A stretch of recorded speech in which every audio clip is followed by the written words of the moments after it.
and I want to make a response, right? I know this isn't about Will Muschamp, and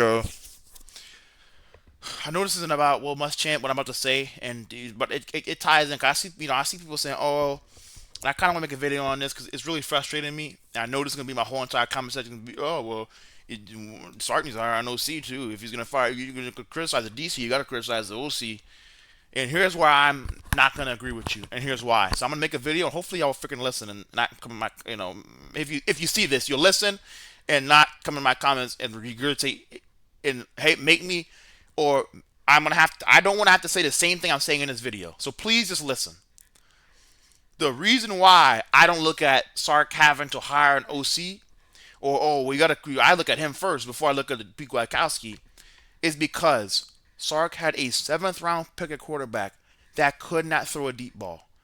He had a quarterback that did not fit his system. I don't know what's so hard for y'all to understand about that. He didn't have a quarterback that fit his system. He didn't. He didn't have a quarterback that fit his system. And so you had a non-fit at quarterback.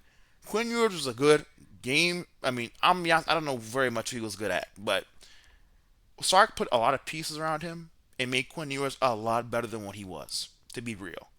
But Quinn Ewers, go look at Mac Jones. Go look at that offense that Sark had at Bama. Go look at the offense this year with Arch. Go look at the number of deep balls that Arch threw and completed under Sark this year. Go look at the number of deep balls Mac Jones completed under Sark. It was obvious Quinn wasn't a scheme fit for what Sark wanted to do. Go look at the quarterback Sark's recruited after Arch Manning, KJ Lacey, Diabell, more guys in the future we'll have to reference. Quinn Ewers would be the worst quarterback to ever play under Steve Sarkisian as long as he's the head coach at Texas, and I firmly believe that. There will never be a worse quarterback at the University of Texas under Steve Sarkisian than Quinn Ewers. He wasn't a scheme fit for what Sark wanted to do. Quinn couldn't throw the ball or push the ball downfield at all, and it became very easy to defend Sark's offense because everybody in America freaking knew that. And even the underneath, I mean, I remember one play versus Georgia, he missed Matthew Golden wide open on a crossing route. It was 3rd and 5. He almost threw a pick to Daniel Harris, who's in the portal now.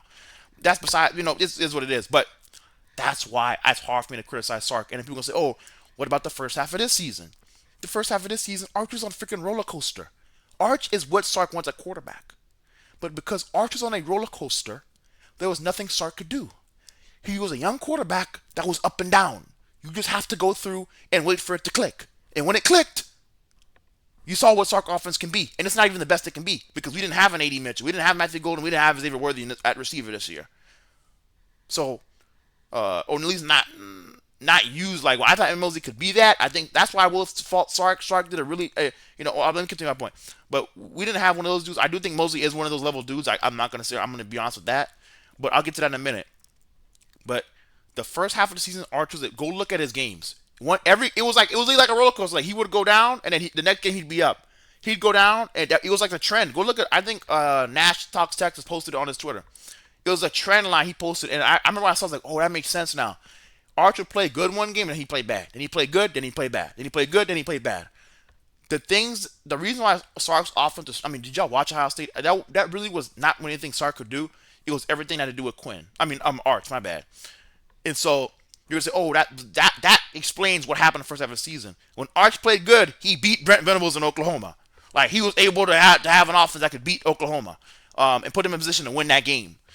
And so like that's that, and you saw what he did versus Vandy. Now Georgia was just again dropping balls like that. That's stuff that has to be fixed. That's where I can put blame on Sark. Like, hey, you need to do a better job there.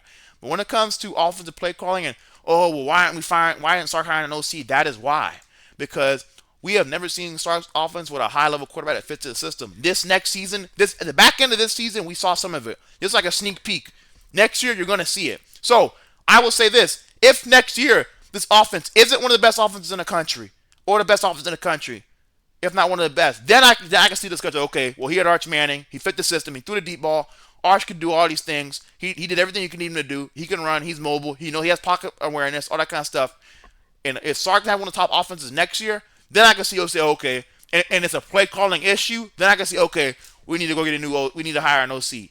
But the problem that Sark has had offensively has been Quinn Ewers not being a scheme fit and Arch Manning having an up and down roller coaster the first 6-7 weeks or whatever, first half of the season.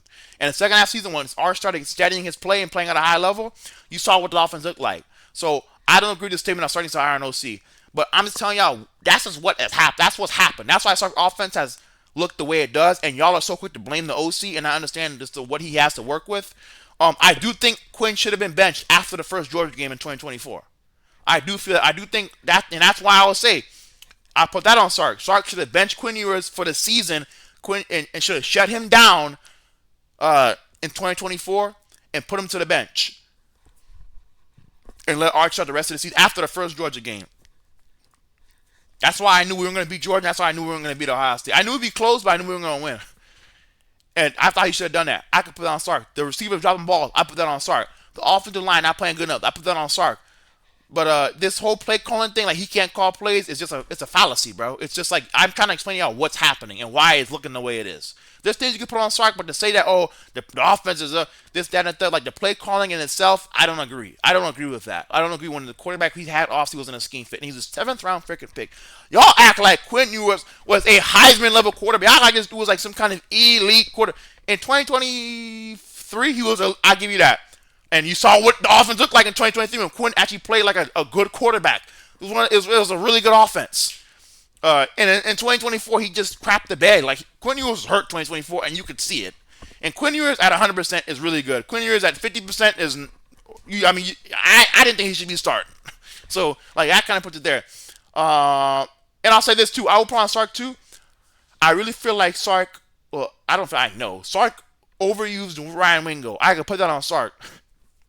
Sark didn't do a good job of featuring Emmett Mosley, and that, and or featuring a Ryan Niblett. I feel like these screenplays should have been more for guys like Niblett. Now I get it though. If you put in Niblett only on those, then teams are gonna say, okay, well, when Niblett's in, it's gonna be a screen. But I put like this: he either should have went to Mosley for those screens and stuff like that, or he should have just scrapped it because I feel like Sark overused Ryan Wingo and gave him too many opportunities. When Ryan Wingo showed you, he just is. Ryan Wingo's soft. He's soft. He's not a physical football player. And he's a guy that you don't even got to tackle him. He's got to put your hand out. He's gonna trip and fall. Like he looks very clumsy. Like Ryan Wingo doesn't like he should be on the field as much as he is.